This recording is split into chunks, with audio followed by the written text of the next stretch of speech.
Make way for the bad guy! What is up, everyone, and welcome to another episode of Crowd Pleaser, the podcast that brings you the inside scoop on what it takes to be a male entertainer in today's age. This is episode 17, and we are going to be discussing the Magic Mike movie, the first one, thanks to Channing Tatum, that hit big screens a couple of years back and definitely influenced the industry as a whole. I'm going to have two co-hosts with me on the show today, as well as a special guest I'll be introducing here in a moment. But first things first, I want to go ahead and say thank you to all our patrons out there. You can visit us at patreon.com/crowdpleaser. And you can kind of get back to the show that helps you out a little bit. If you learned a little something from the show or entertained it or made your drive to work a little easier, then definitely give back so we can do special things for you like giveaways and video recordings and behind the scenes footage. Also, I'd like to mention LeBear Dallas. This is where most of our entertainers on the show work at 5 nights a week. And we are also available for strippergrams. What this means is, let's say you got friends that are just too shy, too awkward, they don't want to come to the club, they're nervous about it. You can definitely decide on bringing the show to you. You can hire any entertainer you want. They show up, they perform a skit, they get everyone laughing, having a good old time, and you find out it kind of inoculates everybody to the whole male stripper experience and ends up being a great time. It makes it tenfold easier to bring someone to the club after that. So definitely keep us in mind there. So moving right along, I have a couple of co-hosts like I mentioned earlier. First on the mic is going to be Axel Rains. He has been on the show before, great entertainer, been performing with me for over 5 years now. How are you doing today, Axel? Hey, what's up, Cesar? It's good to see you and be on the show with you here, and I can't wait to do this review, and yeah. Right on. Next, voice that you guys are very familiar with and seen on the videos multiple times. It's going to be my good friend Tyler Owen. How you doing, Tyler? I'm doing pretty well today. How's everybody else doing out there? We always want to thank you guys for volunteering to be on that Patreon and always supporting Cesar and our cause and stuff like that. And we got a lot of good things coming up, and I'm very interested in getting back with you guys and speaking to you at the club. And we got a really cool guy on the show today, so I'm definitely excited for you guys to hear about that. All right, so with that being said, let's move on to our special guest host. He has been a friend of mine for coming close to a year now, I believe. You know me, I'm horrible at keeping track of time. He has been doing his own movie review podcast for over a year and a half now, covering all sorts of movies to include a kids section, as well as showing you the insider of what the producers were trying to show. He also has done multiple charities falling into the cosplay where he goes and visits children that are in need and stuff at hospitals and kind of makes their day and brings a comic book to life for them. It's very inspirational. It's one of the things that I look up to him about, and I'm going to let him talk more about it here in a minute. I want to welcome on the show Secret Alias Man, a.k.a. Daniel Sanchez. How you doing, Daniel? Oh, I'm doing great. I'm glad to be here. Add some color to the gun show. We're going to need guns. Lots and lots of guns. We just need someone to cosplay Punisher now. It'd be fine.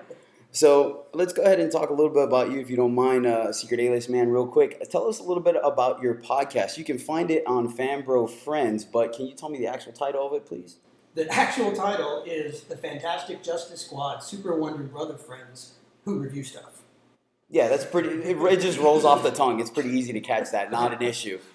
But the cool thing is, if you search for Fantastic Justice, we're the first names that come up. Oh, wow. That's pretty impressive. Also, if you're having just general crime troubles, give us a shout. Yes, they definitely specialize in that, sometimes live on the podcast. So one thing, I just mentioned, you do charity work, which you and I immediately connected because I didn't realize it, but I've been doing cosplay for the last 4 years on stage, and you've been doing it for quite a time, but you've actually been using it to bring comic books to life and be a superhero in your own right. Tell us a little bit about that, please. Well, it actually started, the story begins when I was a child. My sister was diagnosed with leukemia when she was a year old. And there were times as she progressed into her second year and her second and a half, which was as far as she was able to go, where she could not have visitors. So she was at the hospital by herself. And I was 4 at the time, and I always wanted to go see her, but it's not always possible for various reasons. And so I always had this feeling of she's there by herself, and she would really love to have someone there. And so recently when the opportunity came up for me to bring that to other kids so that there is someone who comes, and even more special What if it's someone that, in their own mind, keeps them company when they are alone, from the books that they read or the shows that they watch? So to have someone step out of the screen and come out of the book and be their Superman or be that person that they spend time with anyway, it just seemed to me the best and most wonderful way to honor my sister. Yeah, that's really awesome, man.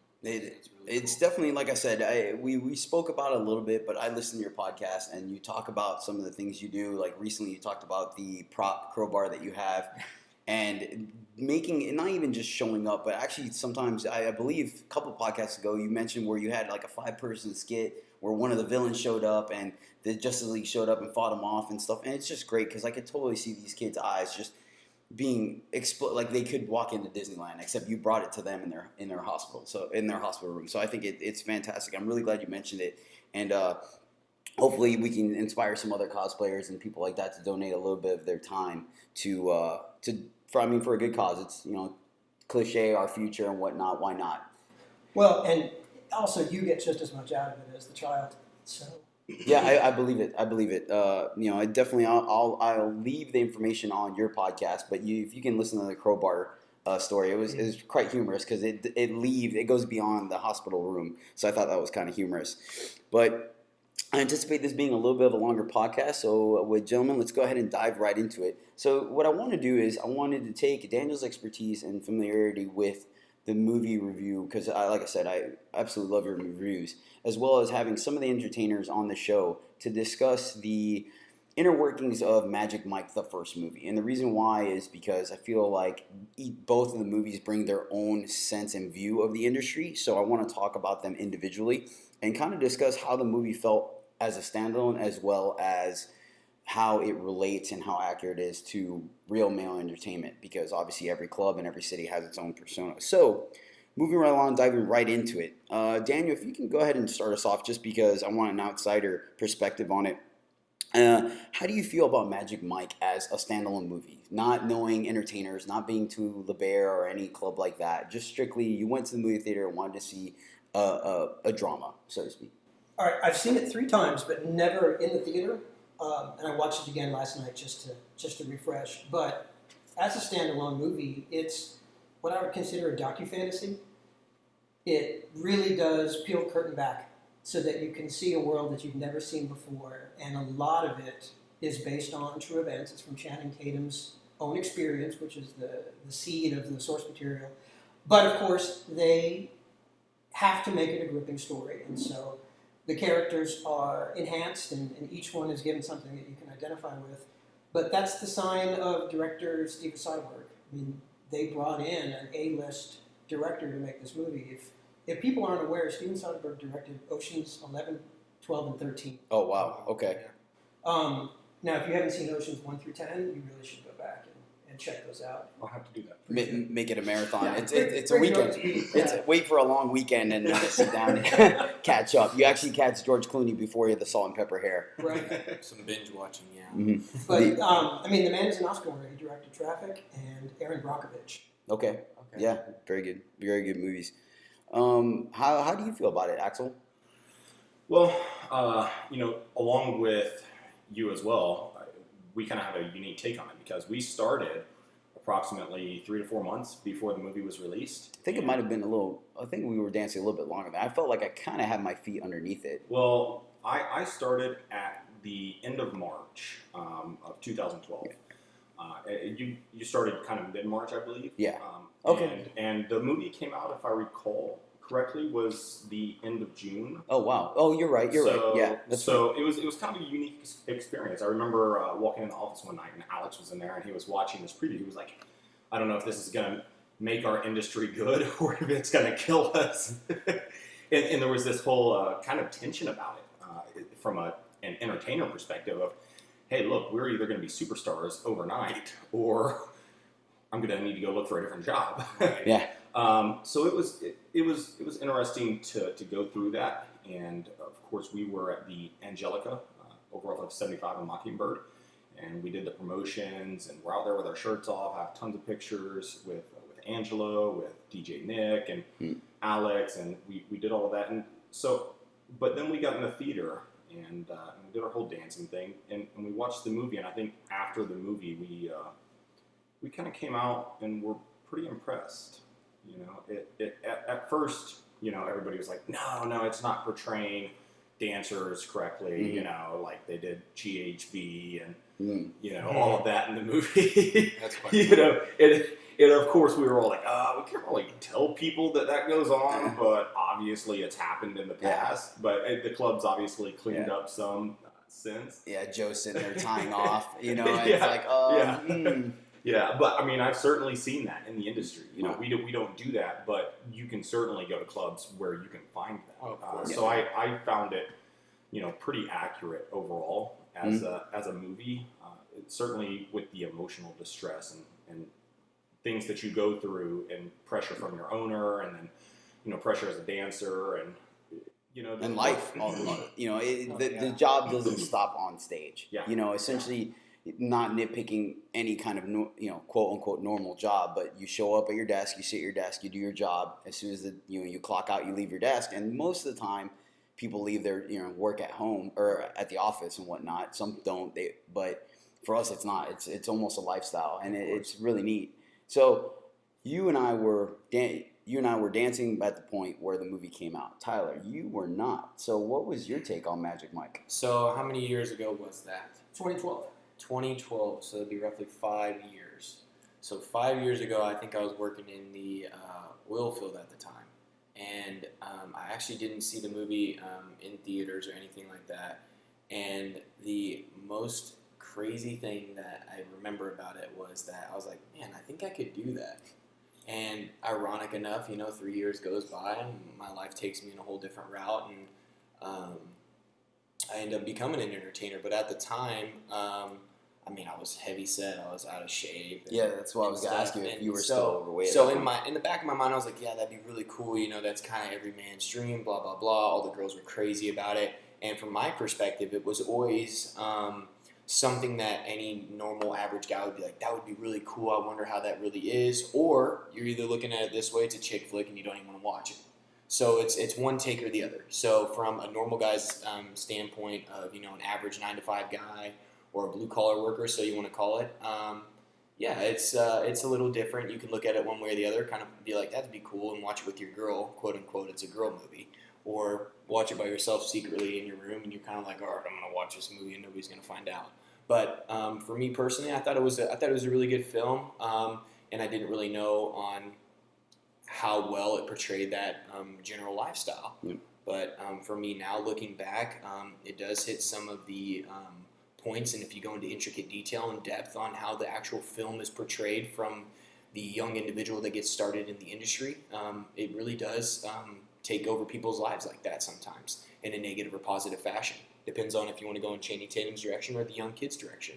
You can either take a good path where you don't take drugs or anything like that, but in that realm and in that atmosphere, there's always some type of negative influence in your life. So now looking back on it, it's very interesting to see from two different totally aspects of where I was and where I am now. So it's very interesting. And the interesting thing about that is it's somewhat Karate Kid in that it's the story about a mentor and his protege. Correct.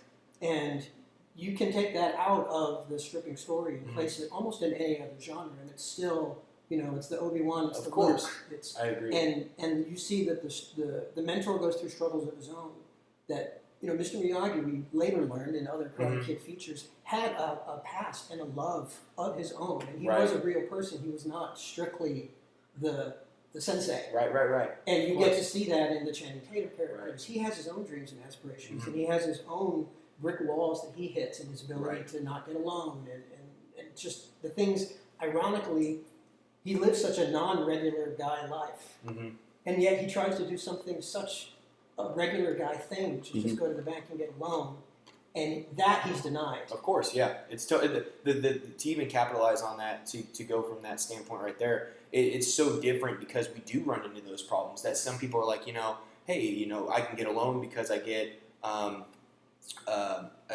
W-4 or whatever it is at the end of the year, or 1040 or whatever, W-2.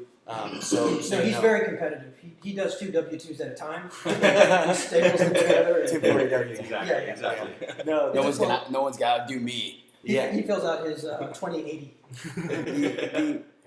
To touch on what you were saying, one of the aspects that I liked about it, and I think I would have seen this even if I wasn't a male entertainer at the time, is the fact one of the difficult tasks that movie creators have, I feel, is that they have to cram months of storyline into an hour and a half, 2 hours. I would say years, man. I would say years, because even well, yeah, sometimes they do the fast forward thing. It's months, but I mean, to get it all in one place, it's definitely a long time. So the fact that they managed to put in them going out to the club to find ladies to come out to their club, covered them trying to come up with new acts. I think they showed twice. They had Matthew McConaughey breathing fire, and then them rehearsing, showing a strippergram, showing them performing on stage. The only thing that they left out is them working on a slow night where they're on stage and there's 3 ladies in the club. But other than that, and that's more of just giving, tipping the hat to actual entertainers versus just showing all aspects of it. And I feel like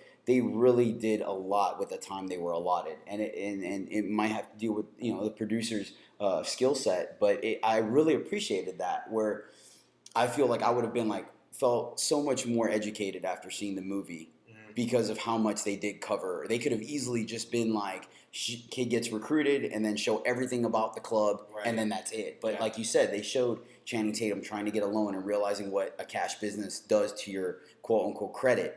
They show the downsides of. They show the strippergram. I mean, in all actuality, the strippergram had very little to do with the storyline, but they threw it in there to hey, this is part of the job. This is something we do. Obviously, they had to have some theatrics, and just happened to be a strippergram where you have a fight involved, which is slim to none chances. But once again, we're talking about theatrics. You need to add a little something to keep the audience entertained. I felt like the movie as a whole did a really good job on that. Yeah, and also I appreciated what they showed on the downtime of them going out to the sandbar and the camaraderie that they have on a Saturday, or on a weekend, and you realize that they're not a band of brothers because they rehearse together. They're a band of brothers because they really are. Yep. They choose to associate and spend time with each other outside of, and so you realize it's not a job; it really is a life. Yeah. And I would imagine because there are some things that only another brother could understand. Exactly. Yeah, you took the words right out of my mouth. Yeah. It's like air traffic control technicians or stockbrokers. They can understand the business they do inside and out, and that's why they tend to gravitate towards each other after work. I really liked certain scenes in the movie. Almost had a feel to the Lego Batman, where they have a full, let's say, 7-minute scene of him by himself in his mansion, waiting, and microwaving his dinner, just watching TV. You know what I mean? It's once again, 90% of the movies out there will just bypass that. They're like, oh yeah, of course our superheroes eat. You don't need to know that, but they took the time to show that, and it just it made you relate just a little bit more. Granted, not all of us are microwaving prime, top-notch lobster at night, but it is what it is. We can somewhat relate. I've been at my house by myself after work. He was stopping crime. I was dancing for ladies. It just happens. So what, let's start off with you, Axel, if you don't mind. What kind of picture do you feel the movie portrayed of male dancing as a whole? I would say that it's pretty accurate to a degree. The type of dancing they do is a little bit different than what we do. They do, an all-inclusive, what girls pay at the door. The guys get a portion of the cut. And so it's a bit different with that regard. And it's also a 90-minute show, which is very important, which means on a Friday and Saturday, they're probably doing 2 if they're going to make money. Mm-hmm. And so, that's definitely different. But what they didn't cover is the rejection that guys feel, and you mentioned it earlier, I believe. They didn't show when there's 3 girls in there, but what they also didn't show is when it's packed, and the guy right before you goes up, and you may be the top dude, but the guy right before you goes up, he rocks the stage, and you come out, and you're hearing crickets, which I thought was, pretty funny. But because even the new guy, when he went out, they gave him that kind of feel initially, where he walks on stage, he's just standing there, everyone's looking at him like, what's going on? But I mean, I think before the first song was over, he was already the life of the party.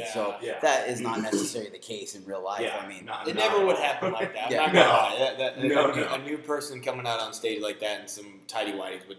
I mean, maybe if you're Brad Pitt or someone, but I found that to be a little inaccurate. But other than that, A lot of it was. Yeah, I did like the fact that it's still, despite showing the darker side of it sometimes with the drug use and occasional issues that you have, they still kind of portrayed the fun vibe of when the ladies come out to the show, it's a good time. We're having a lot of fun. Sometimes we take them outside of the comfort zone. Sometimes we don't. Sometimes they take us out of our comfort zone. Right. But it ends up being, and I think that's why, and we'll discuss this later on, why we saw such an influx of people after the movie, because they were like, you know what, that looks like a lot of fun. It doesn't look nearly what I thought it was going to be. And so I like the fact that despite kind of revealing more, and as you stated, Daniel, pulling back the curtain, they were able to still, hey, this does happen, but realize this is still a great environment to experience versus sometimes. And just from the general populace perspective, you guys have to understand that this is the first time we've really seen any strippers in mainstream pop culture since Chris Farley and Patrick Swayze. Like prior, that's our image of what being a Chippendale is. Of course. And, you know, big hurdle. Chris Farley is a rather large hurdle to overcome in perception. Exactly. He definitely set the bar high or wide, however you would like to view it. Short and wide. hey, no, let's hold off on the short jokes. Some people have only heard my voice, so we'll just roll with that. Hey, the camera adds 4 abs. Hey, that's all right. Oh, sweet. Can we just record me on stage? 3. Here's the production. So Tyler, you were able to see the movie before dancing was even on your radar, and then years later, you started dancing. The movie was able to kind of overdo, I want personas or stereotypes, however you like to classify it, within the movie. You know, you have the big dude that doesn't dance. You have the Channing Tatum that's just phenomenal. You have the new guy that kind of relies a little more on sexual tension because he lacks the performance. So you see all these different personas come out, the Latin lover. So seeing that and then years later coming and doing the business, how accurate do you think some of those portrayals were? Okay, from exactly where I was at the point of watching the movie for the first time, you don't even realize it. You won't even, you honestly, you totally bypass that. As a normal person, not even a person that reviews movies or any type of depth that you have, and you're just a general population, you're really just watching a film and seeing a guy that's big, a guy that's Hispanic, and a guy that's pretty, or a young kid. And you really don't even sit there and analyze it to the point. Because in my head at that point in time, I mean, I don't know how much depth I went into, and I'm thinking like, oh, this might be that way or this might be that way. No, I didn't really analyze the film, but just like sitting there watching and looking at the motion picture, you're really just viewing it as a whole as, well, this guy's the top dog, or this guy's that. You don't really sit there and analyze it at that point until you're actually in that position that where I am now. So I could sit back and actually analyze it, how much more accurate it is. You're really looking into uncharted territory. It'd be like watching Pirates of the Caribbean for the first time, or some crazy movie, and you're like, I wonder if pilots are really like that. You know, like you have no idea, because you really don't know, and you can't analyze it. You can't sit there and say, well, I know from personal experience, or I know a stripper, or I know a male entertainer, or I've ever seen a show, or I ever know a girl that's been to a show. I was from a small town in Kansas, so no one's ever really been to Chippendales or anything like that. So it's hard to base that upon like what's accurate or inaccurate. So from where I was looking at that point, I was like, it'd be kind of cool to be a male stripper, and that's it. So that's how I felt about it. It's hard to really give you a definite perception on where I thought it was. I think, like I said, and Axel and I were kind of spoiled because of the fact that we already knew it. So once we saw, for example, Kevin Nash standing in the back and kind of half stepping all the dance moves, it would, like, to the naked eye, you're just like, oh, that's a really cool show. But to us, and even someone might be a little, he whatever, he's being lazy or he doesn't care, maybe he's drunk. Meanwhile, Axel and I are like, oh, he can't dance. Like, we have guys like that, so they just kind of do the best they can to stay with it. But so seeing that, it almost, like, to me, almost feels like the personas they create, kind of like if I could throw it back to like A-Team, where people were always like, oh, that Murdoch, always doing Murdoch things, and oh, we need muscle, so come on, BA. And like people kind of fit their roles, and the actuality, like sometimes you pick up on it, it's blatantly obvious, like they did in the A-Team, and sometimes it's a little more subtle, i.e. like, and he's gonna kill me because I forgot his name now, but he's a guy from Burn Notice.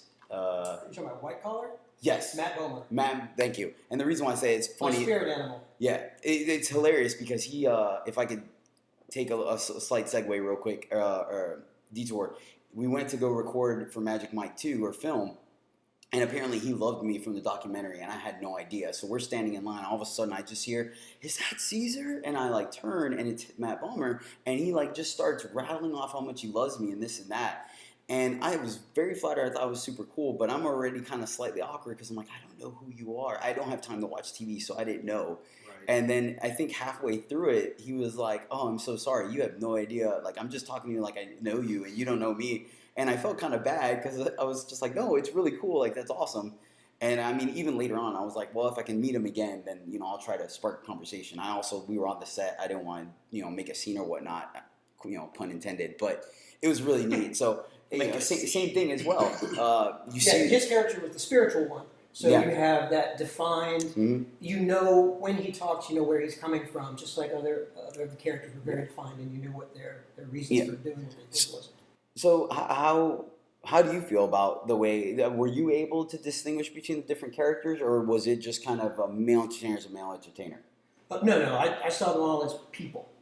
People who had, their own childhoods, and they were raised by, different people in different towns, and they weren't caricatures. They were fully fleshed out people. What I was struck by that I don't think I ever considered before was the amount of dedication and hard work that goes into doing what they do. Right, I would totally agree with that. And to answer your question, then to see how those different people who came from different places in life all came together to have that dedication and to work as a unit. So when you see the Singing in the Rain routine, like even I was like, that is fantastic. And I know that took hours and hours and hours to get that done. First of all, to conceive the idea, and then to choreograph it, and then to get the other guys to agree to do it, and then to get them to actually show up and work as hard as you want them to, for it to all come off for the sake of 3 incredible minutes on stage. That is to be respected, and that did come across. Yeah, we were actually able to meet the choreographers for that on the set of Magic Mike 2. It was actually really neat because it's 2 younger females. They did all the choreography. They obviously brought them in again for Magic Mike 2. It was really neat because, for all intents and purposes, that portion of their career is going to be immortalized. Like, every club now that I go to, because I travel to Miami, I travel to Houston, travel to San Antonio, everyone does a Raining Men routine now. Yeah. And it's because of the popularity of music, of the movie, of the song. And so, it's kind of one of those things where they always talk about your legacy is what carries on after you pass. And they can retire from dancing, or they can pass away or whatever, and people are still going to be doing that, just like we're still doing the Doctor Act, just like we're still doing cop, we're still doing firemen. Right. So it's really cool that they were able to kind of leave their little mark on something as well, I think. And it was great to talk to them and kind of meet them and whatnot. So, and obviously it made an impact as well as you, because that's the act that stood out to you in the movie. Yeah, if you give someone enough of a reason, they'll come together as a group. How about you, Axel? What's your take on the guys as far as their characteristics and traits and stuff? Considering that you came from a significantly different background, like all of us have. Like, I really don't feel like any two of us have the same origin story. Yeah, I thought the characters were pretty well fleshed out. I mean, you have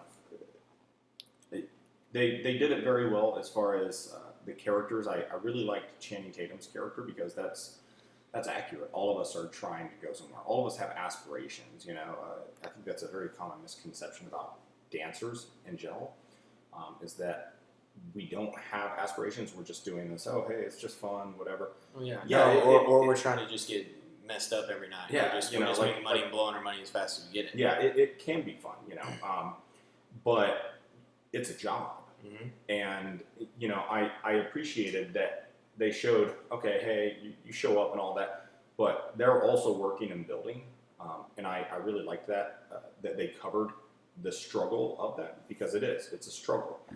And, as far as the other guys go, they did pretty well.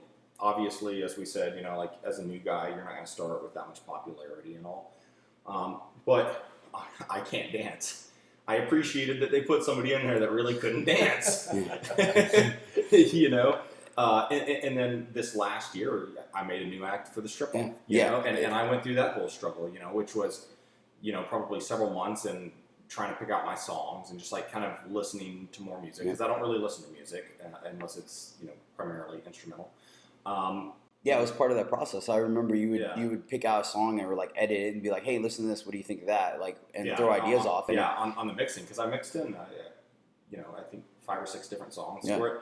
And then the week, the rehearsals that we put in and all of that, and I appreciated that they showed the rehearsal. You have Matthew McConaughey coming up to the guy, putting his hips right there, and you're like, but for me, when I first started, there was this female dancer who had been dancing for years and years, and she was like, here's how you move your hips, and she came up and grabbed me from the back, and that's when I first learned to move my hips, not because I was doing it on my own, because I was being forced to, but then afterwards I could replicate it. So it was really cool that they covered a lot of stuff like that. Yeah, and the key word there is couldn't dance, because obviously you've come a long way, and you're at the point now where you're creating choreography as well as teaching other guys, and they really say if you know a subject matter well enough, you're able to give that same level of knowledge and education to somebody else. So, and yeah, you've grown, and that's part of the job too. I've mentioned it multiple times on the show where this job is, I treat it as a career, but I also have an end game. But most of the time, it's just a way station. People come in, they learn something about life, they learn something about themselves, they generate enough income to take them to the next step, and they move on being a better person for it. Totally the best way to ever look at that. That's literally the one thing that I preach to a lot of people too. That's even to people that come see me at the club regularly. You learn a lot about yourself and the atmosphere, and you really do get a feel for who you are and where you go and what you want to do, and it's really a huge stepping stone. And women do as well. Of course. Absolutely. Yeah. Oh, yeah. Women Definitely. primarily. Oh, yeah. They just. Well, the thing is that people think that it's all sexual tension when you come into the club, and it's not. And when they learn about themselves and what they like as a person, they grow too, and they start to figure out, man, this person's a really good human being, and this is who I am, and this is what I am, and then you generate that relationship, and that's what people don't understand. Yeah. So it's really interesting for Cesar to say that. I really appreciate it. And they show some of it as well in the movie too. There are times, like for example, they'll have the guy do a skit and then kind of show the afterwards. Like for example, if I could use us doing shower, Axel's kind enough to let me use his shower act at the beginning of the night from time to time. And the shower is both very sexual. I mean, that's all it is. There's nothing exciting about taking a shower unless you try to make it sexual, plain and simple. If not, they're gonna be like, yeah, my husband or boyfriend showers all the time. What's the big deal? But exactly, man. I wish they showered that often. But immediately after you go into your aerial silks, which it's just showmanship, plain and simple. Like, yeah, you can say what you want, about it being sexual or whatnot, but the point blank, it's great showmanship. And then I'll immediately crack jokes and start dancing and stuff like that and break a smile. And so there's more. And they kind of showed a little bit of that in the second movie, but I won't get into depth about it. But there is more. Case in point, the Tarzan act, the guy was swinging in and stuff, but then he grabs a lady, lifts her up, and does stuff. They even had that little joke where the guy pulls his back on a larger lady. Like, stuff like that does happen. It might not necessarily be verbatim like that, really does. but I mean, you do the wrong move. I know haven't warmed up enough, and then when you're on the silks, you pull a muscle, or like I died, does a split or does a move, and it's like, it happens. We get war wounds out there. Oh man, with the silks, I used to go out and do the silks first, and then take a shower. And so I went out and I did the silks, and with my one move, it just tears up the back of my legs, like just tears them up. And you just get burned. It's like a carpet burn. Yep. And then I take the shower. Little do I know, I get off stage to get the towel and come back out, and both the backs of my legs are just bloody, just blood dripping down, just pouring down. So I had to pull my knee pads up and just like suck them down and go back out on stage. Yeah.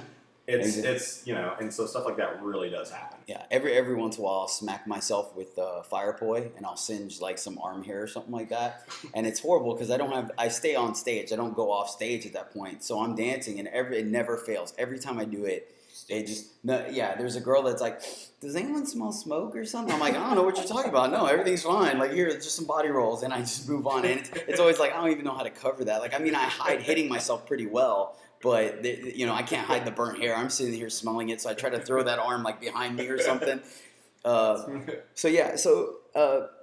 Secret Alias Man, if you don't mind me, you actually end up coming to the club for one of our Guys and Dolls events where we do it either on New Year's or Valentine's Day. We are able to bring females into the club. They obviously do not undress past bathing suit layer because they have to match us. And we're able to bring a different kind of show, and males and females, couples can come to the club to celebrate the holiday. You end up coming out there with your wife for one of the events, or for one of those events. How, after seeing the show or the movie, and then coming to see the live show. What was your, and it's kind of open-ended question, so answer however you feel comfortable, but what was your impressions of it? Like, what was your feeling on it? Well, my wife always told me that it's really all about the show. And so I knew that that's what the Dallas the Bear evening was going to be. So I wanted to actually see the presentation. Mm-hmm. You know, like Megamind said, that's how you know. Yeah. It's presentation. So I was really impressed by the way that the evening sort of went. And that everyone was an entertainer, and everyone was really there to put smiles on faces. And you left with the feeling of, man, I got 3 hours of some pretty fun entertainment out of this. I will tell you, just as another guy, some of the feats of strength that you guys do on stage, like you should be handing out cards for the ladies to come back for another night, and gym memberships for the guys as we leave. Maybe some marine training of how to do some of the, especially the core strength and the arm strength of the routines that you do. One of my favorite things, just to interject real quick, when I do private parties at stripograms, is there's too many males there, and I say too many, there is no such thing, but if there's enough males where I feel like there's a presence and I don't want to lose them, I typically end up recruiting them. I'm like, all right, look, there's too many ladies in here, I need some help, you guys help, and we're going to do a lap dance class. Right. So, yeah, like you said, we got something for everybody. Yeah, and also for someone who puts costumes together for the sake of making other people happy. I know what's involved with coming up with your character, because it's maybe people outside of that world don't realize this, but more goes on than just buying a policeman's uniform that's left over from the village people. You know, you create your own, and they might be from Game of Thrones, right? And you have to put in the amount of detail that goes into making that convincing. I've seen your Joker, and your Joker is amazing. But one of the things that I love about it is the depth of detail that you put into it. And then also you have to inhabit the character. Mm-hmm. You can't just stand there. You have to feel like the Game of Thrones or whatever it is. I definitely say that comes from your cosplay too. I mean, and that's another thing that we could tap into is just the fact that even going to your charity events, how much more depth you have to go into and taking appreciation to that. You could go to freaking Party City and get an outfit and put it on, but at the end of the day, you're like, I'm going to put a little more effort into this, or I'm going to make this myself. And then you take that upon yourself, and then you portray that aspect of, I put a lot of time into this costume. Like, I'm going to actually really act like this guy. Right. Like me, and personally, I do a Bane and like he said, Cesar does Joker. Yeah, Drogo and Joker. And those portrayances, it sounds goofy and it sounds weird, but you really have to portray that character to that full extent. And it doesn't even have to be like, okay, I need to sit in the back and go over my lines. No, it's just, this is who I am, and I want to put that off, and this is who I want to portray. I was really struck by that, because I thought these guys understand the spirit of what it is that I do. I have this in common with them. That's very cool. If I'm going to visit a child as Superman, if I were Superman who never smiled, then really Superman never showed up. Right, I agree. Yeah, true story. And so you have to be both, and I saw that in your show. Yeah, it's essentially method acting. If you take a few courses on, method acting, you pretty much have it. It's Marlon Brando and, all of that, depending on your method. But yeah, absolutely. So yeah, it's really cool. And it's very cool that you do cosplay like that as well. Getting in the character and like that. So sometimes there are certain comedic underlying things that happen. Like, for example, I am vertically challenged. It's been my whole life, so I'm used to it. It doesn't bother me one bit.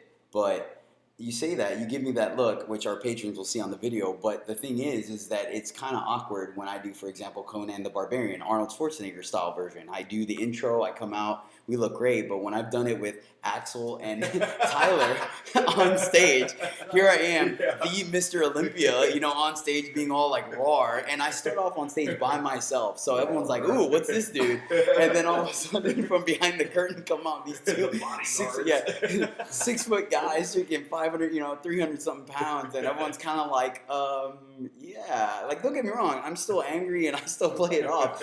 But sometimes people have like, I thought Arnold Schwarzenegger was bigger. I'm like, look, I'm working with what I got. I got my moon boots on. Leave me alone. The funny thing is I remember when he first made that act, Cesar was like, you want to buy Conan? And I'm like, no. He's like, I mean, you fit the role really well. You really do. And like, I feel like a jerk because like sometimes I'm like, okay, I need to learn a lot more choreography and help more people. But then I sit there and think about it, and I'm like, man, I know these chicks are just looking at me. I'll help, that's perfectly all right. I'll help Scott with like one of the other entertainers at her club with an act that Cesar actually came up from ground up that me and him worked on together first. Do you remember that? Fake ID is the name of it, and it's really funny because the girls will be like looking at me, and I'm like, why are you looking at me? I'm not even like the main guy. I'm like, because I feel super awkward because I'll sit there doing the dance moves, and I'm like, this is super weird. No, it's perfectly all right. Trust me. I've had that going on. Axel remembers I used to do Top Gun with Rico and Bo, which were two guys that retired. Rico was one of my mentors. Bo was there longer than me, but he was a young kid, kind of burned out a little early. But a very attractive gentleman, and it never failed. Like, whenever we had a girl on stage for Top Gun, they looked at him the entire time. I mean, it was blatantly obvious. She was looking. And honestly, it didn't bother me at all because to me, I was like, she's having a good time. She's enjoying it. And at the end of the day, I guarantee you when I move and get personal with her, she'll be looking about me and not worried. So it really doesn't bother me at all. And I think it's kind of humorous. Yeah, it's because always funny. And I surprise people because honestly, my strength is one-on-one. And people feel it. I've caught certain people where they'll view me on stage from a distance in a certain way, and as soon as they get to interact with me, all of a sudden they're like, whoa.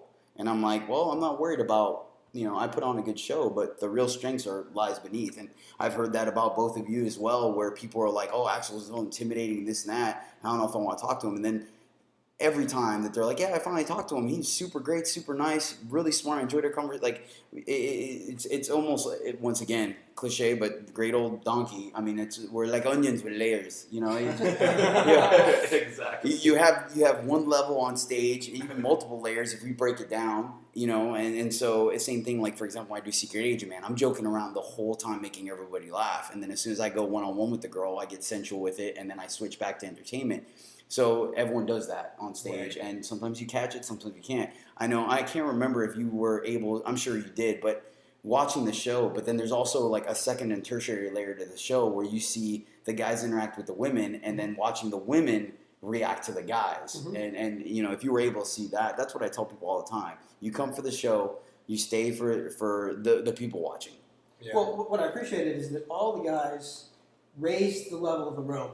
So you all go out there knowing that a really happy room that benefits all of you individually. Of course. So that you're all going out in these great waters. And then that gives you a chance to be who you are.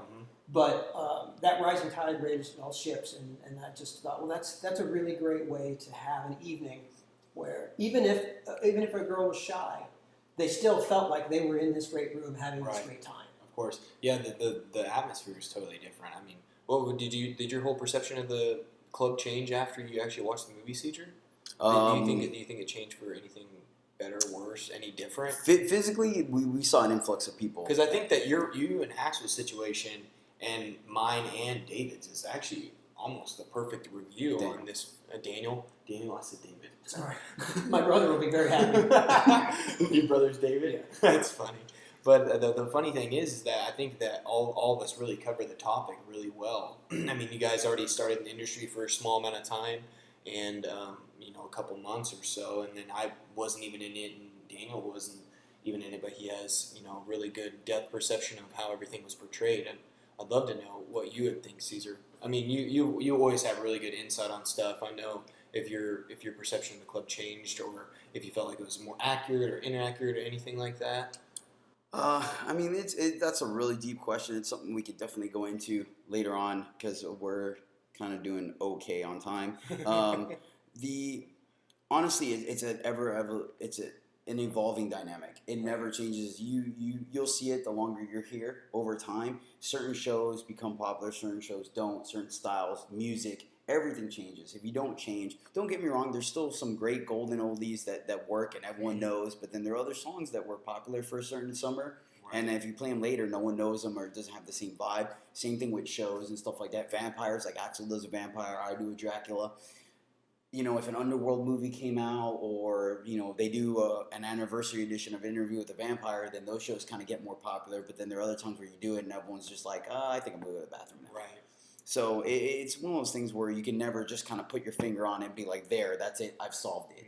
And you'll see it. The longer you're here, you'll constantly, you've already caught the bug a little bit, you know, where you had Cowboy, and for a long time, Cowboy was fine. You were like 100% cruising on easy street. It was literally the easiest thing ever. All I did was put a cowboy hat on and do my little country persona, you know, just like and then, Daniel said, you know, you just take that I've personality. I've seen your Cowboy. It's totally, it's me, but it's a different side of me. And then I remember it started with a bracelet. Like you were literally just kind of like, hey Cesar, yeah, what's up, man? Hey, do you think this bracelet fits me? I was like, yeah, it works good. Oh, okay, cool. You wore it on stage. Then like a week later, hey Cesar, how do you feel about this hat? And I'm like, you're not wearing your cowboy hat? Nah, I want to try something different. Okay, and then now you want to do Bane. Like it's just you want to. It opens the door. You're like, if I could get away with this, what else? Not necessarily get away with, but what am I capable? Yeah, I wouldn't even say get away with. I'd say even just be successful or portray who you really are. And you know, Axel does amazing acts as well on stage, and I'm assuming you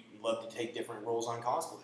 I mean, we all have a very similar characteristic in those genres. So it's really interesting. It's really cool to take that upon. Like I said, definitely listen to Daniel's podcast. I mean, it's one of my favorite things. I feel like every show you guys talk about one of the more recent charities, and it's always a scene. I think it's great. Yeah, we have pretty much for the last 3 or 4 That's really cool. I'm gonna have to check that out. So one last thing, if I could steal a caveat of your show.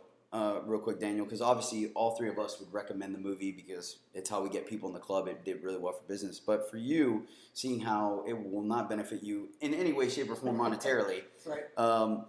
Would you recommend the movie? Would you buy the movie, and why? Okay, I do own the movie, and I would recommend the movie, not just because it's a solid film by an Oscar-winning director, but you know it's not, I think, what people think it is.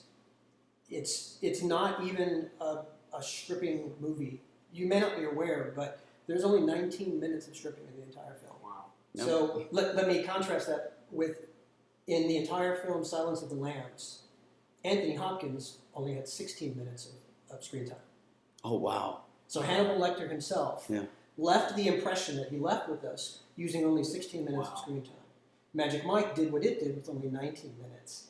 Marlon Brando, when he played Superman's father, had 10 minutes of screen time. Wow. And we all still talk about all of these things because they capitalized and made their impression with this condensed, focused opportunity that they were given. And to see that played out, how long in minutes do you guys usually spend on stage? I'd say anywhere 8 to 12 minutes. Performance-wise, somewhere between 3 to 7 or 6 minutes, 3 to 6 minutes, and then we, depending on the night, anywhere between an additional 8 to 15 minutes of tip time. Okay, so that's right in line with what I just said. Is you're trying to do that thing, just to make that connection, and it's not about you impressing. It's more about you trying to connect with people who came there to be connected with. The overwhelming sense that I got is that there are people who want to be seen and they need to be noticed and they want to know that someone sees them and cares about them enough to go out of their way and come over to them and give them something that made them feel special. Right. And in that way, what you guys do is very, very important. And I saw that on stage. I saw that attempt to connect. And I saw that performer after performer, and I saw that, you know, hour after hour. And if watching Magic Mike can take away a little bit of the, oh, I didn't know that's how it was mentality, enough that people might actually go to see a real show and see that what I'm talking about takes place, and you get to see that it really is just people trying to make another person's life that much happier. Not knowing what that person's life may be, but you know what, it doesn't matter because we're all human beings. Right. If you meet any human being, why not make their life happier? So I think that this movie is a good gateway into changing someone's perception and opening them up to the possibility of going and experiencing that for themselves. Wow. That's really well put, Daniel. I mean, That's mind-boggling. I mean, Do you- that's the whole podcast. We'll just cut it right there. Do you have anything to add? No. He pretty much. Thanks for listening. That's really, really, really powerful what you said, and I couldn't agree anymore. And that's totally how I think all of us feel. And it's really, I think from my heart alone, and Cesar and Axel, they've had more time invested in this. That's really heartfelt, man, for you to really see that what we actually really do. And we really appreciate that. And that's awesome for you to say that. It was man, I was really hoping we'd have a little more debate about scenes back and forth, but I feel like we all have similar mentalities. Everyone just articulated everything so well. It's kind of like, yep, that's about right. All right, well, let me drop an unexpected question on you then. Channing Tatum, yeah. Carol Channing, his character was 30. How indicative is that age? Is this like pro sports where once you hit the 3-0, you start to get the sideways glances of, you're still here, man? I'd say, me personally speaking, I think you would, if you're actually under the age of 27, I think you actually get a little shied more away from people that would appreciate you more from the older crowd, to an extent. Now, certain people it's all depicting on your look. I don't think necessarily an age. And honestly, I used to lie about my age when I first started. So I used to be like, I'm, 2 years ago, I was like, yeah, I'm 27. And then when you turn 27, you're like, well, I'm 27. So I don't know if age is really a deciding factor, but I think it does play a little bit of a role. If you're a female entertainer, if you're actually 35 years old, you want to say 25. You wouldn't want guys to be like, oh, well, that ship sailed, so that's not even where I stand. What do you think, Alex? So actually, I'm gonna go ahead and just say that you said the age is older is better because I want an excuse to argue with someone. So I'm gonna be like, no, I think you're wrong, Tyler. So being older, I'm 36, and honestly, it is a young man's game. It's a very, you have the freedom in the job to be irresponsible, and when you haven't learned responsibility yet, it gives you a lot of freedom to kind of feel like you're starting to get into the work mode, but not really, and still party. And honestly, you do find those women that are like, oh, I'm old enough to be your mom, or he's too young and whatnot. But in all honesty, the majority of the time, you can get a couple of drinks in them, and those are exactly the same guys that they're getting dances from later on in the night. That's a good point. That's when we're in the best physical conditioning. That's when we look our best, quote unquote. Obviously, the more mature a gentleman gets, he has a certain stature, the salt and pepper hair, the 5 o'clock shadow. That plays a role. But right now, the clean shaven, the young, the fit look works, and it just appeals more. Obviously, then there's the social aspect. When you're younger, you're a little more open to socializing. You can have alcohol every night of the week and recover the next day, versus when you're older, you can't. So there are people that go past 30. Obviously, our club has a handful of them, and it does play a certain role, but I still feel like it very much so is an older man's game. Axel? I would You mean a younger argue. man's game? Say again? You said a younger man's game. Yes, it's still very much a younger man's game. Yeah, I would actually argue that as well, that I think it has to do with time in the business and your feelings towards what you're doing. Right. Personally, I could do this for another 20 years. Yeah. I'd be fine. The physicality of it evolves with your style. I can go out there and barely dance and still put on a great performance, or I can go out there and dance super hardcore. So I don't see a problem being in my 40s or 50s doing it. But obviously, jobs take an emotional and mental toll. Yeah. And this is a job that you live. This is your lifestyle. It's very hard to have certain factors, maybe a girlfriend or maybe a family as you approach those ages. And I think everybody, gets in that mode, and their perception of the business changes, or maybe they just have too many bad things happen. Maybe too many bad experiences, or maybe they just become disenchanted with the business. And so I very much would say that, we've both seen very successful individuals who are older do very, very well, so. Yeah, I think honestly, just to put a bow on this and wrap it up, it's less about an actual age number and more about a mindset. And if you can do the job. If you can do the job when you're 50, because obviously Randy the Master Blaster has been doing it for over 30 years, then by all means do it for 30 years. If you It doesn't matter. I think it's more of a maturity and endurance thing than it is actual like verbatim. You are this age or that age.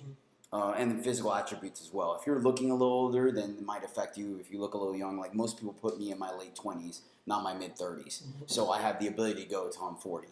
And so, if that makes it a little easier or a little more, I guess, locked in, it would be more about maturity level and mindset than it is about actual physical age.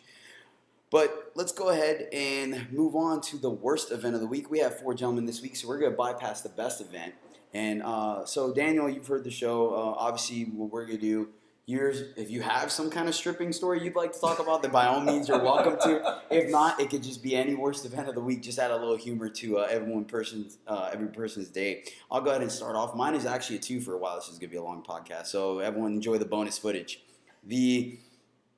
Mine is actually a 2 because on Friday night, I went up on stage. It was still a lonely crowd. It was roughly about... I want to say 20 women. I decided to do doctor, break the ice, be a comedy skit, and they put up a lady on stage. She ended up being inebriated at this point. I don't know how you get inebriated that quickly. Maybe she was day drinking, who knows. And 3 regulars from the club were actually, and if you're listening to this podcast, hey, you know who you are, appreciate you coming out all the time. They were up on the front of the stage, so I just kindly assumed that it was one of their friends. This lady was obnoxious. I mean, at one point ended up, yeah, I know, you wouldn't expect it. You really wouldn't. That never happens. God. She was sitting on the floor at one point. Whenever I would grab her hand, she would turn her whole body. Another point when I needed her hand in front of me, she had it behind me. She was groping on me any chance completely non-compliant with the skit whatsoever. And I was like, look, I just got to work. I haven't been here for 45 minutes. You're already giving me a hard time. Like, I am not ready for this. This is way too early. Like, can we just reset, pick me another girl? And what made it worse is the entire time, my 3 friends at the front of the stage were just dying loud, like overtly loud, like louder than just like, oh yeah, that was funny. They were rolling. So I was thinking I was just like, why would you put your friend up here? This is horrible. Like, I hate you all. And, it was just absolutely, I mean, she didn't even want to get off the stage. Like, I was like, all right, that was the end of the skit. She's like, oh, I'm not done performing. I'm like, yeah, I know you're not done, but I'm telling you you're done.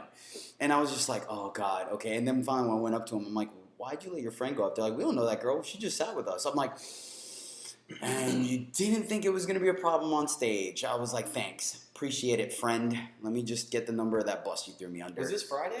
Yes, it was Friday. Was her name Cassandra? Oh, I didn't know her name. I don't know. Gosh. So, I don't remember. Did you get that bus again? Yeah, I don't know. exactly. Thanks, buddy. I Thanks. can't remember. Hey, it's okay. Yeah. And I doubt she's Hey, listening. Cassandra, if that's you, thanks. You just dined me out, so good not seeing you again. No, I mean, it's okay. I mean, she was a cool chick, but she was definitely inebriated, if I'm thinking of the same Oh, girl. you know think what? Did I might give have her a been- dance? I think you think did you give her a dance. I know exactly what you're talking about. Oh. That's really actually quite ironic. I mean, no, you didn't give her her dance. I don't care. I gave her a dance, and she knows it. Hopefully, she feels bad. 'Cause she was like, Hopefully she's she like, remembers it. She told me, she goes, I kind of feel really bad. I said, why? And I'm sitting there talking to her, and she's like, well, I'm really drunk, and I never get this drunk. I was like, you don't say. Yeah, how many times have I heard that? I'm pretty sure it's the same girl. That's hilarious. Oh, I'm pretty sure it is. Now that you said you gave her a dance. I think because I see everything on side stage, I'm pretty sure I saw you give her a dance. So that's that night, right? I move on. I was celebrating a birthday that night, so it actually kind of helped pick up my morale, and I had a great time because they had a blast. Right. And then one of our mutual friends, Axel, was there as well, and she was having a bad day, and we ended up both lifting each other up. It ended up being a really great night. So I go up on stage for the second time, prime time, and the act goes flawlessly. Everything goes good. And then there's these 3 ladies. Actually, no, they were 3 girls. There were 3 girls in the corner of the stage having a good old time. I was like, sweet, I'm glad you're having a good time. Eventually, I go to them. So they point me in the direction of the youngest one. I go to her, and I hope that she was on drugs because she thought I was a pole. Like, she literally had her hand on the back of my neck and just continuously would throw herself back. And I'm like, one of these times you're going to take me off the stage with you, and I'm going to land on you, and I'm not going to feel bad. So I do all that. The whole time she had money in her hand, but she was so, just gone that twice I was like, all right, thanks, honey, and kind of showed my underwear, and she, made no efforts at tipping me. I'm like, okay then, moving right along. Go work the crowd a little bit. Wait, dance. 1 second. And to interject, anyone that's listening, if you ever see our thumb go on our underwear, just go ahead and put your money in there.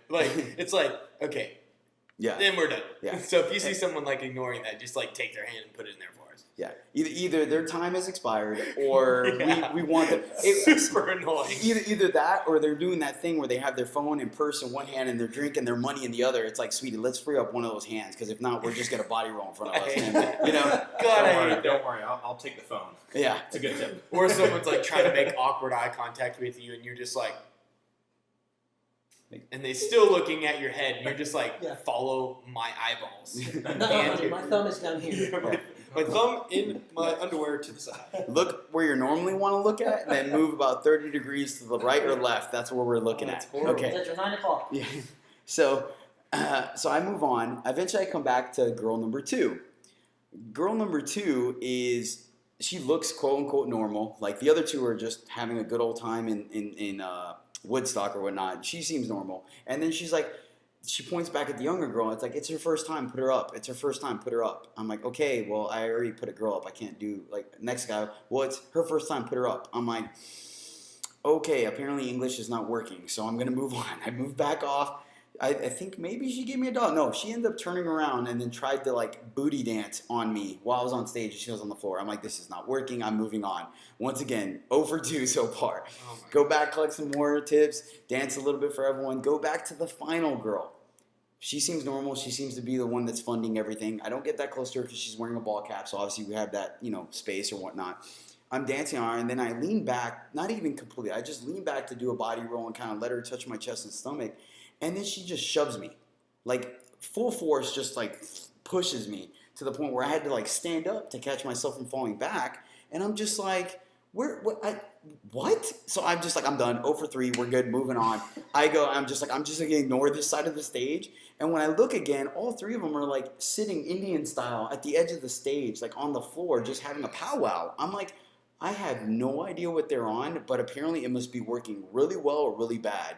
And so, and then Jason was next. So I told him, I'm like, Jason, there's da-da-da-da-da. Just go ahead and ignore him. Save yourself the trouble. He's like, dude, thank you. Because we all know how he is with that switch. So, yeah, that was, needless to say, my worst event of the week. I would definitely say that's quite eventful. And, yeah, no kidding, right? All right, so moving on. Axel, because I know you got a good one too. Axel, what's up? Man. So this is a good We might one. have to say this one for the Patreon. Nah, we'll just throw it on. We're already over an hour, so Yeah. people can listen to this to work and back. Yeah, this is a pretty decent one. So there's a whole party here, probably like 10 to 15 girls up at the stage. And, of course they're like, oh, this girl's the bachelorette, she's the bachelorette, like pointing to the girl in the white dress with the, This is tiara on after her you did head. shower and you had the silks out, right? Exactly. You already had all your stuff ready. And you're about to do it. Well, I didn't do the silks. You have the rope? I don't believe that. I did the rope. You had something, Yeah, I did the shower and then the rope, and I do my spin and all. And so they're doing that. So I come over there and I go down. I take in a few tips and I go down, to one knee to start doing it. And the girl pulls my full back open and then takes her drink and throws it into my full back. Literally, like ice and everything. I'm like, Because you were too hot, man. You were too hot. dude, as if my dick isn't cold enough already. Like, I take a cold shower in The there. sad thing Like, is, it's already cold. I've seen all this on stage 3. I'm like looking at him. I'm like, what the hell is going on up there? like I'm already cold. It's small enough. I don't need to add Antarctica to it. So I'm just like, I stop her and I'm like, dude, like, chill. Don't do that. No, you stopped the show. No. That's not it. Oh, So I get yeah. the rope and I go back around. I take a few other tips and I'm like, okay, I'm back. Are y'all ready? And I go down on a knee to a different girl, like 3 or 4 girls down, but apparently they're all in this big party. And so I start going for it, pull my thumb open. She goes to stick the tip in and then shoves her whole hand down there, balls deep. Like she was all up in there. She pulled out Dude. a marlin. For real though. Like Chinese meditation. Well, and so I grabbed her hand, and I'd done this once before, and I felt really bad because it was just instinct, and I grabbed a girl's hand, and you grab with the opposite hand, or the same hand that they're grabbing him with, and you just like bend it over. And all of a sudden, you've got them almost in a supine position, They're like, oh God, please don't dislocate my shoulder. And I did it, and I caught myself early enough, fortunately, that I was just like, I just let it go, and I stood up, stopped the entire show. I remember this part. And it was on Caden's birthday. I remember. It was a Friday night, right? Yeah, it was a Saturday night on Caden's birthday, and Channing was DJing. If Caden had been DJing, he would have seen me and just totally cut everything off because he knows how I am. Yeah. Like, you just don't do that. I would like turn the music down. Yeah, we all have those moments. Yeah, and so I just totally stopped the show, though. I stood there, and I said, all of you right there, y'all leave. And they were like, what? I was like, yeah, you tried to pour a drink down my full back. You just grabbed my dick. That's not acceptable. Yeah. Y'all are not welcome here. And I'm telling you, goodbye. According to my Apple Watch, it was saying about 2 minutes of this stuff. It really was. It really was. And I felt bad because I was like, what's going on? I had to do really it. See. I had to do it until the other girls who knew what was going on. Yeah, and so people that came there regularly came in and they were like, ladies, like, y'all just need to get out of here. And then Alex came up and, you know, they got kicked out of the club. The cool thing is that people that do come in there regularly and see us actually, like, defend us. They really saved me. They really did. Thank you for those girls. It needs to happen, though, because our club is very much monkey see, monkey do. And we've talked about it before, where if one of the things we tell the new guys always is if a girl puts money in her boobs or in her pants, don't grab it. No. And they don't understand until it happens. As soon as one girl does that and you go in and grab it, every single girl on that stage is going to do that exact same thing. Oh, yeah. So if you had just politely shrugged it off and be like, oh, it is what it is and moved on, done it again. then everyone else on that, they might have not poured a drink in your underwear, but they would have been like, oh, it's open game, open season. Yeah. And so you need to do stuff like that. Yeah, it was very obnoxious. And I usually don't get frustrated like that, and I try to refrain from having to, you know, verbally yell on stage. Like, look, like, y'all are really disrupting the show. Y'all are, you're not being polite or conscientious, and this is what it is. You know, if you want to prostitute, go to wherever, but you can't do that here. You know, and so it was really, really obnoxious. So. Shoot, I mean, it is war stories, you know what I mean? Yeah. So, yeah, really. All right, Daniel, we're putting you on the spot now, brother. What's up? All right, I've got a funny one and a heartwarming one. So I don't always change before I go to the event. Sometimes because I'm leaving from work or for whatever reason, I'll just bring my change of clothes with me, and I won't change into the hero until I get there. And we were hired to go to this Make-A-Wish, the same the crowbar story with the little girl Savannah, and I didn't realize how far out of the urban area she lived. So by the time I got close to her house, there was no place to change.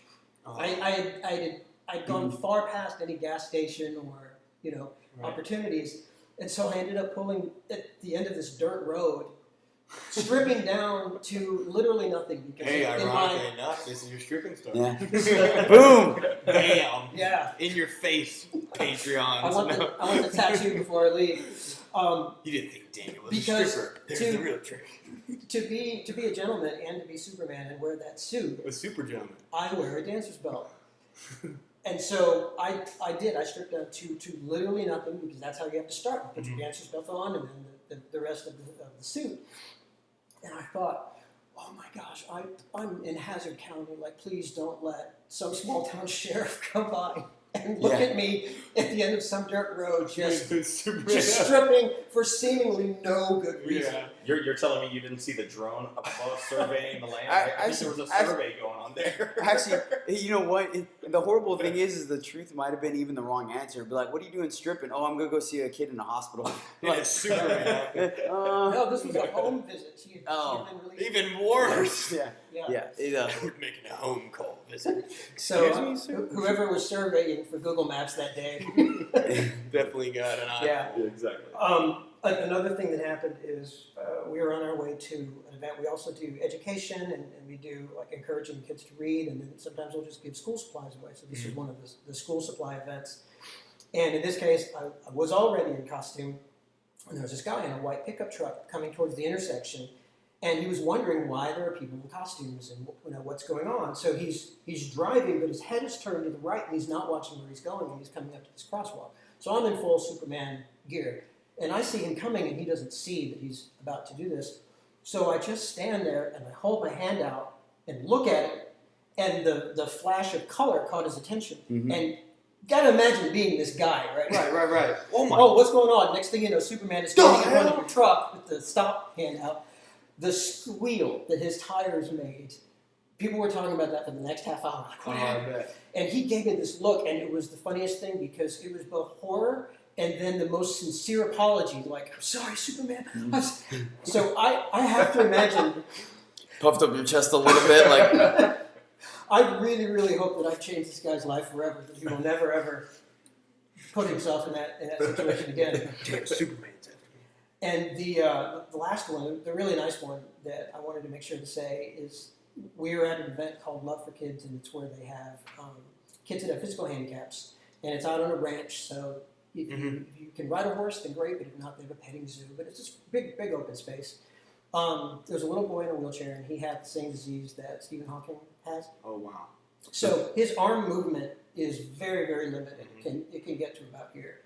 And so I kneeled down and I started talking to him. And the great thing about being Superman is there's that instant trust, and you're instantly their friend. Right. And so he had this big smile, and his parents are taking photos. And I said, "Do you want to fly?" And the kid goes, and I said, "All right, I'll tell you what, let's put our hands up and we'll fly." So he puts his hands up to about here, and then he looks at me, and I said, like this. And he put his hands up a little higher, and we smiled for the photo. And after that was over, his mother pulled me aside, and she goes, "I want you to know that's the highest that he has ever raised his arms." Oh, that's really It was sweet. flying with Superman. That's awesome, man. That's pretty amazing. That's really cool. The one of the things I saw on Facebook, you might have seen it, I'm sure. I think it was probably on the Cosbook or DFW cosplay page that we're on. But and forgive me, I don't know what his illness is, but he's in a wheelchair, and they ended up designing it to where it was like a Mad Max chariot. Oh yeah. And I think I could, if I haven't showed, I know I showed it to Tyler. So it's super cool. They set it up where the kid is standing up like Mad Max or Max was at the beginning, where they had him strapped to the front of the car. So they made his wheelchair look like that with him standing up with the mask and everything. And then they made like a dummy with a chariot behind him. So it literally looked like Furiosa was like leading him. It was awesome. The kid had the biggest smile on his face. I'm like, that's great. Like, yeah, that's super cool. Another good one I've seen is when kids built a tank around. I mean, the kid was like 2 or 3, and but same thing. In a wheelchair, and so they built a tank around the kid's wheelchair, and then put like a helmet and like a BDU suit on him, and it looked great. It was awesome. So it's really neat when they kind of take it to the next level and stuff and make a kid's day. Man, I think Daniel just kind of outdid both of us then. Good job. Thanks. Beginner's luck.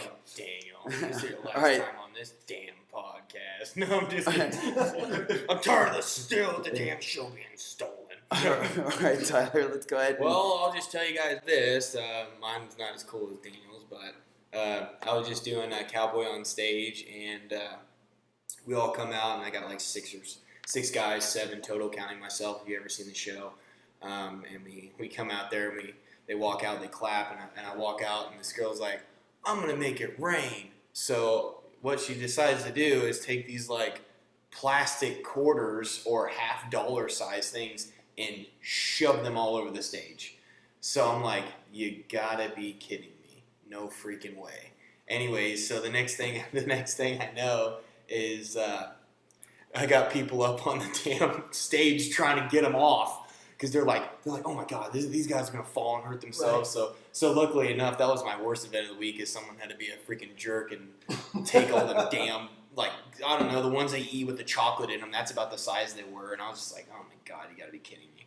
So other than that, that's all that really happened to me. Nothing as cool as you or Axel or Daniel's story, but that's all I have. But you're alive, and that's what matters. Yeah, exactly. I didn't slide and kill nobody. You're still with us, and that's what really matters. 260 pounds of twisted sex appeal falling on your face for real, Yeah. That's awesome. That's the Dr. Seuss book I never read. Falling on your face for real. Sweetie, what happened to you last night? You should see the stripper. There's a t-shirt. That was a girl's night. Tyler posted a picture like, whoever it was that I crushed last night, I'm sorry, but I'm not feeling too hot either. So we'll visit you in the hospital. Yeah, exactly. There you go. Yeah. It's come full circle. All right. So this has been a marathon show. We appreciate you guys sticking with us. I believe the next episode is actually going to be on So You Want to Be a Stripper for males that want to get in the industry. Yeah. So we'll talk about that a little bit, things to kind of get ahead of the game. I want to finish up with mentioning both my charity and Daniel. So I have August 18th is my Red Charity event.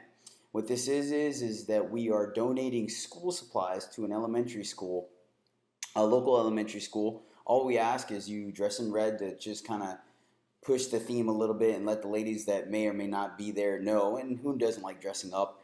But bring in any kind of school supplies for an elementary school kid, backpacks, papers, pens, things like that. There's actually various online websites that show what the Dallas School District requires, and I'll post that in the show notes that the patrons and whatnot can see. So definitely check it out. Come on. Any donation is greatly appreciated.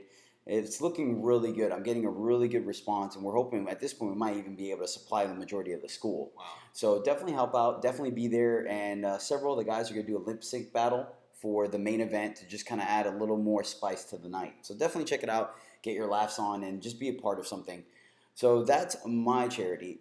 Daniel, you've mentioned yours throughout the show. Please tell us a little bit more about the next one you're going to do, if you don't mind. Well, we do them all the time, and the organization is called Heroic Inner Kids, because that's what we all are. Mm-hmm. Yeah. Somebody once asked me, what do you want to be when you grow up? And I said, the same thing everyone wants to be, a kid. Yeah. What we would really appreciate if you go to heroicinnerkids.org is a donation of either money or toys.